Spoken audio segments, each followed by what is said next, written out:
There's a version of yourself you've spent your entire life running from. Not the obvious failures or mistakes, but something deeper.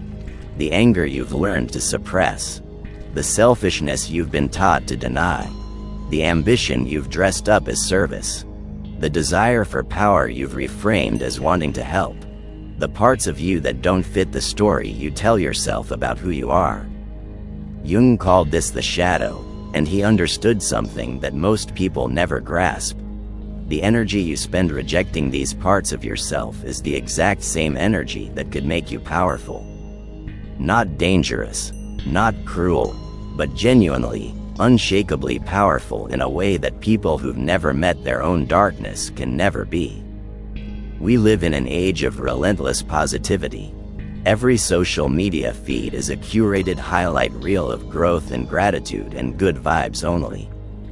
We've created entire industries around the idea that if you just think positively enough, affirm yourself consistently enough, visualize your goals clearly enough, you'll become the best version of yourself.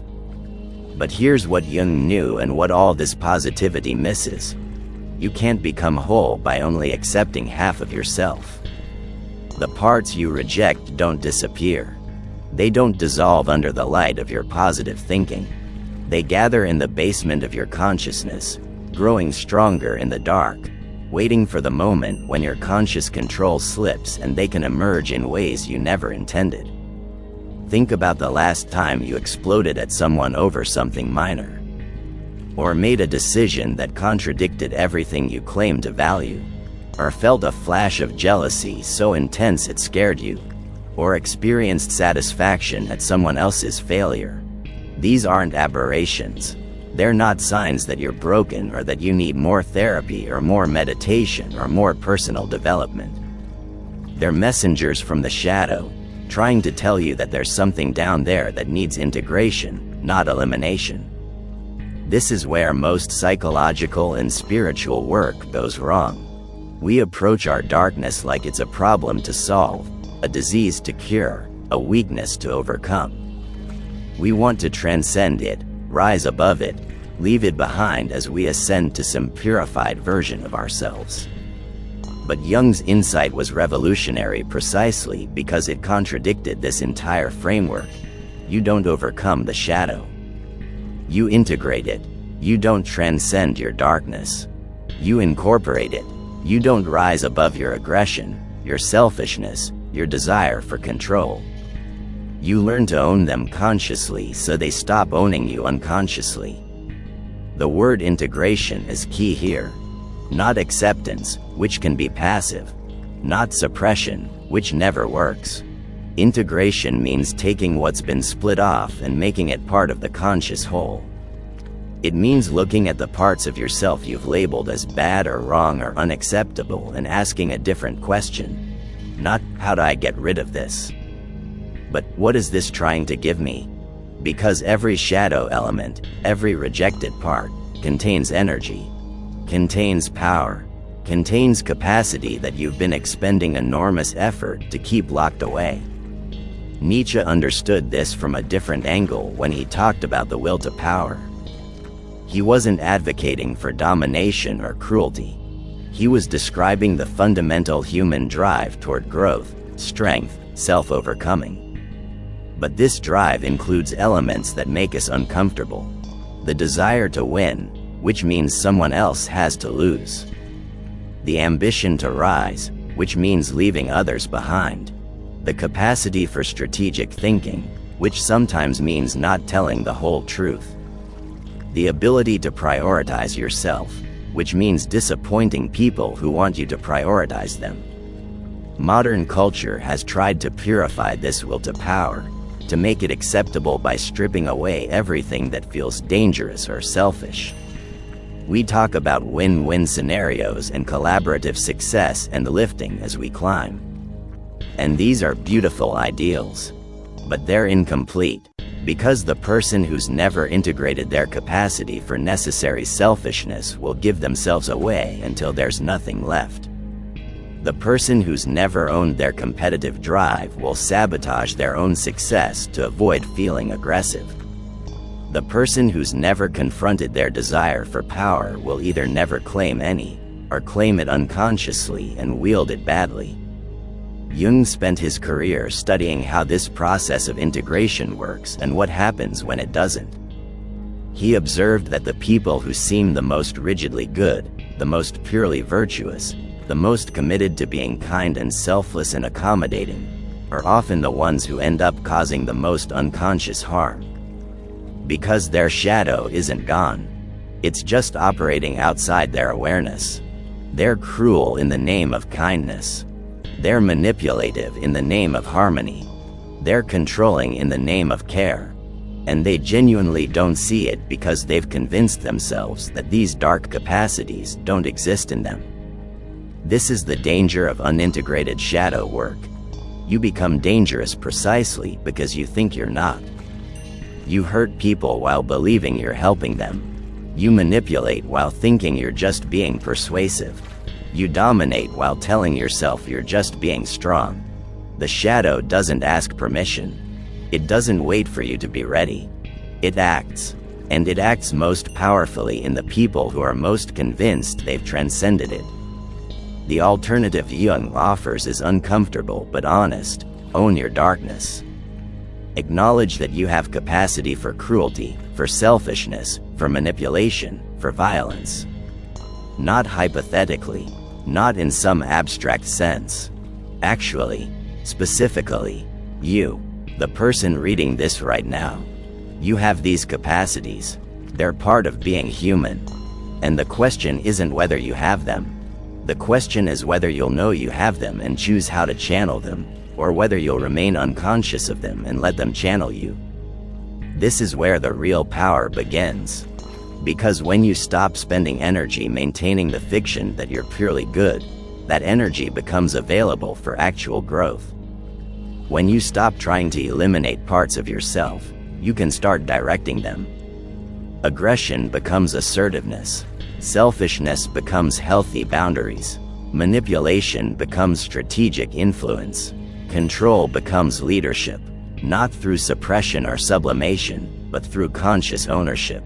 Machiavelli would have recognized this immediately. His infamous advice to princes wasn't that they should be cruel. It was that they should be willing to be cruel when necessary, and more importantly, they should know they have this capacity. The prince who thinks he's too virtuous for strategic ruthlessness will be overthrown by someone who isn't. Not because virtue is weak, but because unconscious virtue is naive. It doesn't understand that the world contains real darkness, and sometimes the only way to protect what matters is to be willing to engage with darkness consciously. This doesn't mean becoming what you fear. It means recognizing that you already contain what you fear, and that this recognition is the beginning of choice. The person who knows they're capable of cruelty can choose mercy consciously. The person who denies they're capable of cruelty will be cruel unconsciously. The integrated person isn't less dangerous. They're dangerous in a controlled way, which is the only kind of safety that actually exists in human relations. The process of integration begins with something simple but terrifying: telling the truth about who you are. Not the curated version, not the aspirational version, the actual version. This means sitting with questions that most people spend their lives avoiding. When have you enjoyed someone else's suffering? When have you been cruel and justified it? When have you wanted power purely for power's sake?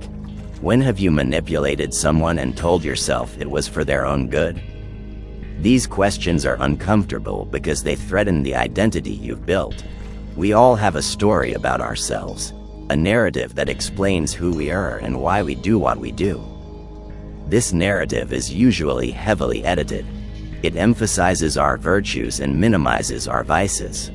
It frames our selfishness as self-care and our cruelty as necessary boundaries.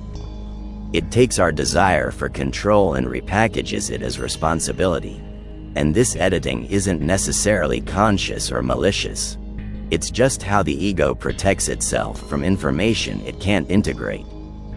But Jung's insight was that this protection comes at enormous cost. Every part of yourself you exile from consciousness becomes unconscious, and unconscious elements have power precisely because you can't see them operating. They're like programs running in the background of your psychology, influencing your decisions, shaping your relationships, determining outcomes, all while you believe you're consciously choosing everything. The shadow shows up in projection. You meet someone and immediately dislike them, but you can't quite articulate why. Jung would say, "Look at what you're attributing to them. Chances are, it's something you've rejected in yourself. The person who triggers you with their arrogance probably reflects your own disowned ambition. The person whose neediness repels you probably mirrors your own rejected dependency. The person whose anger frightens you probably embodies the rage you've spent years suppressing." This mechanism of projection is how the shadow maintains itself. By putting your rejected qualities onto others, you never have to confront them in yourself. You get to remain pure in your own eyes while the world around you seems full of everything you despise. But this creates a trap. Because what you project, you empower. That arrogant person you dislike has power over you precisely because they're carrying a part of your psyche that you won't claim. That angry person frightens you because your own anger has been locked away so long that you've lost all sense of how to relate to it consciously. Integration requires withdrawing these projections. It requires looking at what triggers you and asking, what part of me is this person reflecting? This doesn't mean everyone who bothers you is just a mirror. Some people are genuinely difficult or harmful, but your emotional intensity around them is information. It's telling you where your shadow is active, where you've split off parts of yourself that need attention. Nietzsche's idea of the Übermensch, the overman, is relevant here though often misunderstood. It's not about becoming superhuman or transcending humanity. It's about becoming fully human. It's about integrating all the capacities that humans have, including the ones that make us uncomfortable. The overman doesn't deny their capacity for destruction. They know it, accept it, and channel it toward creation. They don't suppress their will to power. They direct it toward self-overcoming rather than domination of others. This is the secret of power that Jung uncovered. Genuine strength comes from wholeness, not from virtue. The person who's integrated their shadow is stronger than the person who's suppressed it, not because they're more willing to be cruel, but because they're not controlled by unconscious dynamics. They can choose their actions based on actual values rather than reactive compensation for what they're afraid to acknowledge in themselves. There's a practical element here that affects everyday life in profound ways. Think about boundaries. Most people struggle with them because they're afraid of the aggression required to enforce them. They don't want to be the bad guy. They don't want to be selfish or mean or difficult. So they set weak boundaries and then resent people for crossing them. But this resentment is just unconscious aggression. It's the shadow expressing what the conscious mind won't allow. The integrated person doesn't have this problem. They know they have capacity for aggression, so they can use it consciously to protect their boundaries. They can say no firmly without guilt because they're not afraid of their own power. They can disappoint people without spiraling into shame because they've accepted that sometimes your needs and others' needs conflict, and you're allowed to choose yours. This isn't selfishness. This is self-ownership, or consider ambition. So many people sabotage their own success because they're uncomfortable with the competitive energy required to achieve it. They've rejected their desire to win, their hunger for recognition, their willingness to put themselves first. So they work hard but somehow never quite succeed. They get close but something always goes wrong. Jung would see this as shadow sabotage. The rejected ambition is operating unconsciously, undermining the conscious goals. Integration means owning the ambition. Yes, I want to win. Yes, I want recognition. Yes, I'm willing to compete.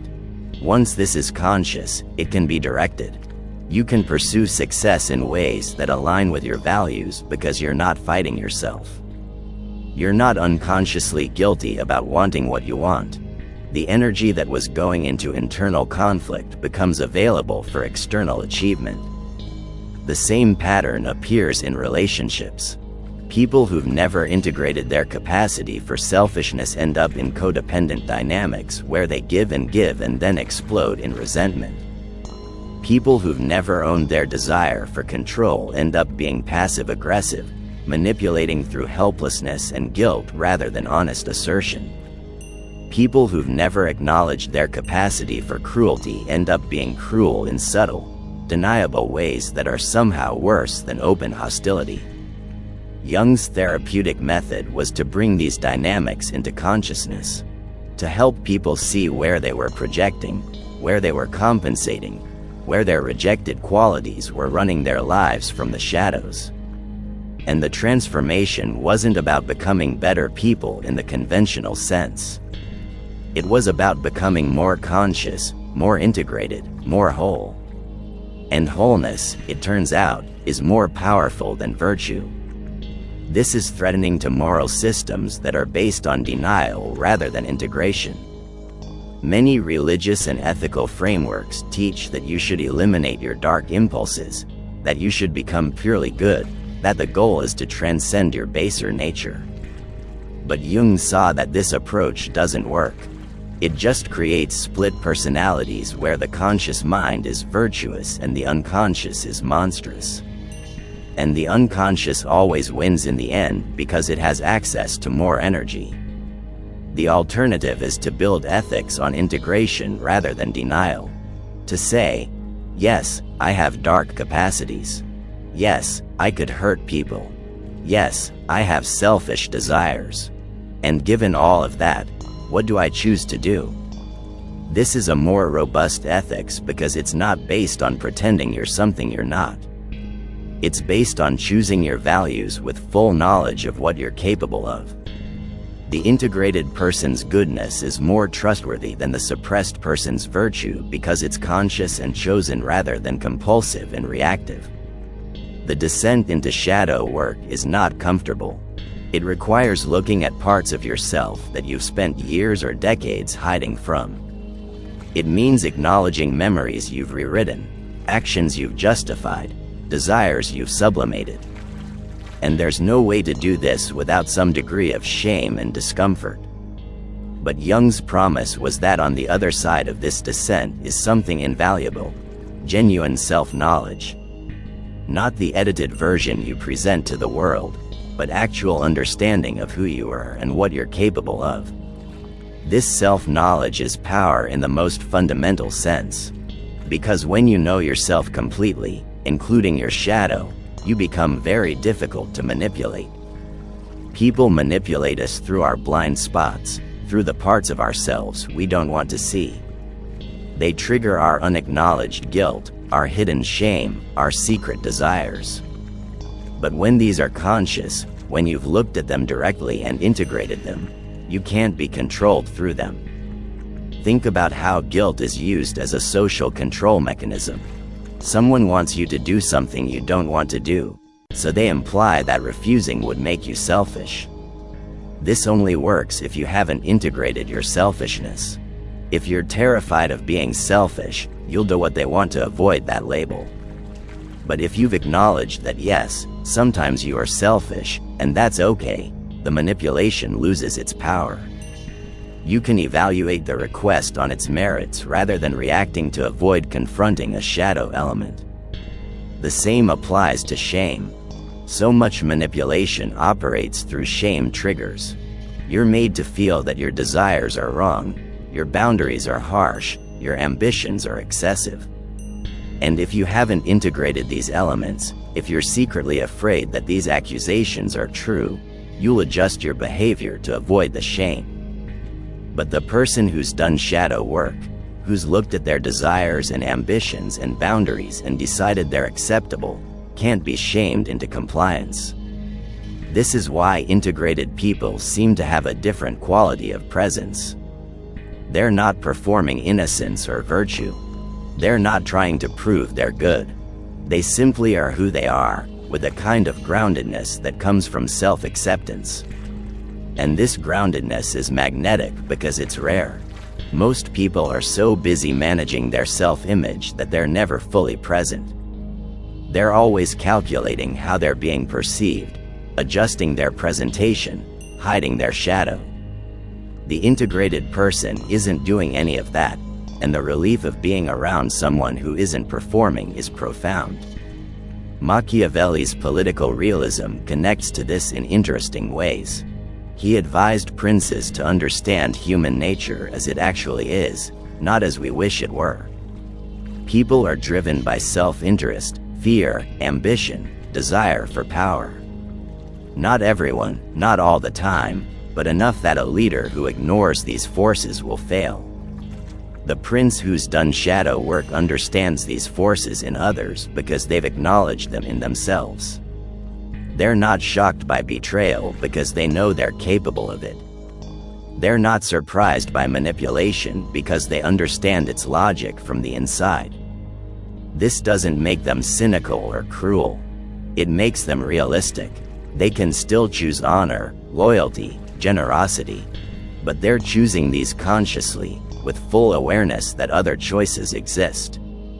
Their virtue is robust because it's not based on naively assuming everyone shares their values. It's based on understanding exactly what they're up against and choosing their values anyway. The shadow also contains what Jung called the gold, not just the dark capacities we reject, but also positive qualities we've disowned. For many people, especially those socialized to be accommodating and modest, the shadow contains their brilliance, their power, their capacity to command attention and respect. They've learned that these qualities are dangerous or arrogant, so they've suppressed them.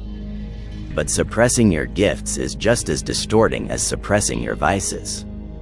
Integration means reclaiming this gold, owning that yes, you're intelligent, yes, you're capable, yes, you can lead, yes, you deserve recognition.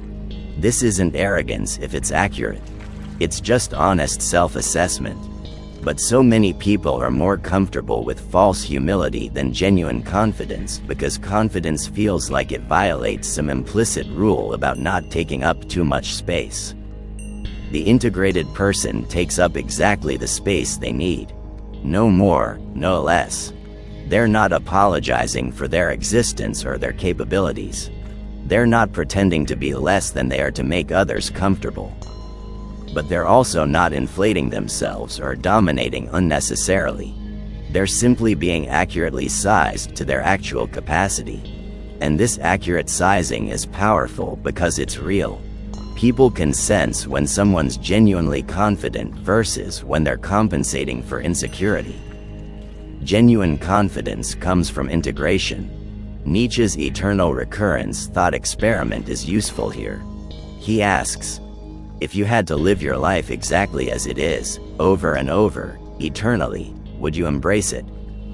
Most people would say no because they're at war with parts of themselves. They're trying to eliminate their darkness, suppress their desires, become someone other than who they are. But the person who's done integration work can say yes. Not because their life is perfect, but because they've accepted themselves completely, shadow and all.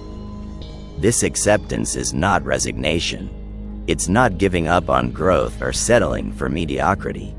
It's the foundation for genuine growth. Because you can't grow from a false starting point. If you're pretending to be purely good while your shadow runs wild in the basement, you're not actually growing. You're just maintaining the split. But if you start from honest self-knowledge, including your darkness, then growth becomes real. You're not trying to become someone else. You're becoming more fully yourself. Jung's process of individuation is ultimately about this, becoming a whole person rather than a collection of acceptable parts.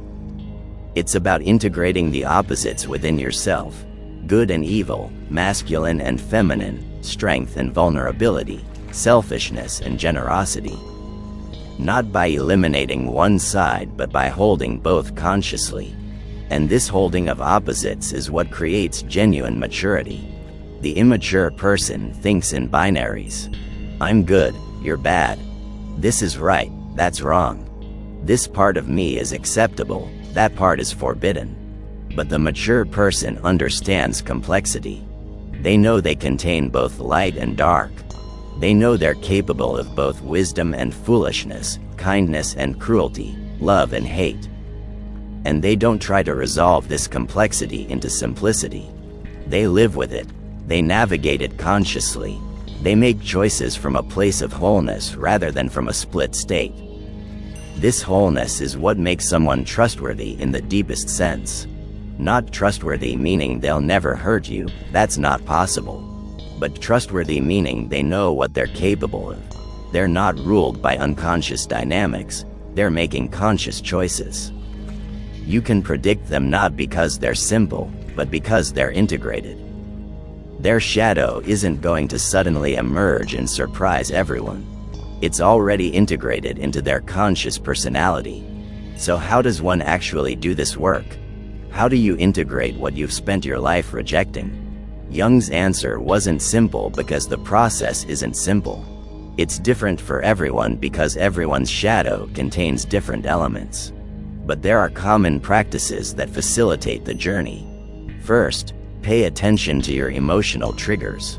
When someone provokes strong emotion in you, disproportionate to the actual situation, that's shadow material.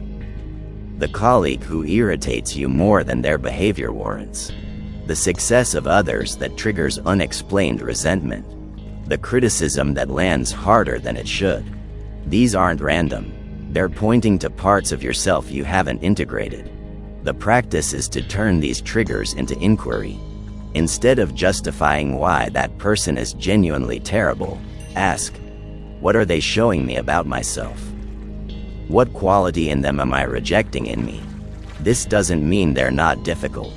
It means your intensity is information about your shadow, not just about them. Second, examine your judgments. The qualities you most harshly judge in others are often your shadow projections. The person you call arrogant might be carrying your disowned ambition. The person you dismiss as weak might reflect your rejected vulnerability. Your judgments are a map of your shadow. When you hear yourself being particularly harsh or dismissive, pause and ask, am I seeing this person clearly, or am I seeing my own rejected qualities? Third, explore your fantasies and dreams. Jung believed dreams were the shadow's way of communicating with consciousness. The violent images that disturb you, the sexual fantasies that make you uncomfortable, the power scenarios you indulge in privately, these aren't random. They're showing you what's active in your unconscious. The practice isn't to act on these fantasies, but to understand what they're revealing about your rejected desires and capacities. Fourth, do the thing that scares you about yourself. If you're terrified of being selfish, practice small acts of necessary selfishness. If you're afraid of your anger, find safe ways to express it. If you're uncomfortable with your ambition, acknowledge it and pursue one thing you want purely because you want it. This isn't about becoming your worst fear. It's about discovering that owning these qualities consciously doesn't make you a monster. It makes you whole. The fear is understandable. We've been taught that acknowledging our darkness means becoming it. That if you admit you're capable of cruelty, you'll be cruel. That if you own your selfishness, you'll hurt everyone around you. But Jung's observation was exactly the opposite. The people who acknowledge their dark capacities are far less likely to act them out destructively than people who deny them. Because conscious ownership creates choice. Denial creates compulsion. Think about recovered addicts who become the most effective counselors. They're not naive about addiction. They know exactly how it works because they've been there. They've integrated their capacity for self-destruction, and that integration makes them powerful in helping others. They're not trying to be purely recovered. They know they're always one decision away from relapse. And that knowledge keeps them honest, vigilant, real. The same principle applies to shadow integration. The person who knows they're capable of cruelty becomes capable of genuine kindness because it's a choice, not a denial. The person who owns their selfishness becomes capable of genuine generosity because they're not compulsively giving to prove they're not selfish. The person who acknowledges their capacity for manipulation becomes capable of genuine authenticity because they're not unconsciously manipulating while believing they're being sincere. This is the secret of power Jung uncovered. Wholeness beats virtue. Not because virtue is bad, but because virtue without shadow integration is unstable. It's a mask that will crack under pressure. The integrated person isn't trying to be good. They're trying to be conscious. And consciousness, paradoxically, leads to better behavior than unconscious striving for virtue ever could. Machiavelli would understand this perfectly. The prince who pretends he's purely virtuous will be outmaneuvered by someone who understands their own capacity for ruthlessness. But the prince who knows they're capable of ruthlessness and chooses when to employ it and when to refrain, that prince is formidable. Not because they're more willing to be cruel, but because they're not naive about what power requires. The transformation that integration offers is profound. You stop living in fear of your own shadow. You stop spending energy maintaining the fiction that you're purely good. You stop being controlled by unconscious guilt and shame. You become harder to manipulate because your blind spots are now conscious. You become more trustworthy because you know what you're capable of and choose your actions consciously. You become more powerful because you're working with your full capacity rather than fighting against half of yourself. This doesn't happen overnight. Shadow work is the work of a lifetime. You'll discover new layers, new elements you've rejected, new capacities you've disowned. But each integration makes you more whole, more powerful, more genuinely yourself. And there's a peace that comes with this that people who haven't done the work can't quite understand. It's the peace of not being at war with yourself, of not having to maintain a false image, of simply being who you are, shadow and light together, conscious and choosing. The final invitation Jung offers is radical acceptance. Not acceptance meaning you approve of everything about yourself, but acceptance meaning you stop fighting reality. You are who you are. You have the capacities you have. You've done what you've done. You can grow from here, but you can't grow by denying the starting point. The shadow doesn't disappear because you ignore it. It just operates unconsciously. But when you look at it directly, when you say, yes, this is also me, something shifts. The energy that was going into repression becomes available for creation. This is what it means to integrate the darkness you fear. Not to become dark, but to become whole. Not to act out your shadow, but to own it consciously. Not to eliminate your capacity for harm, but to direct it consciously toward protection of what matters. The integrated person isn't less dangerous. They're dangerous in a conscious, controlled way. And that's the only kind of safety that exists in human relations. Not the safety of people who claim they could never hurt anyone, but the safety of people who know they could and choose not to. If you're drawn to this work, if you're tired of fighting yourself and ready to become whole, subscribe. Keep exploring, keep integrating, keep discovering that your darkness, when faced consciously, isn't your enemy. It's your power waiting to be claimed. And claiming it doesn't make you a monster. It makes you fully human. Which is to say, it makes you finally, genuinely powerful.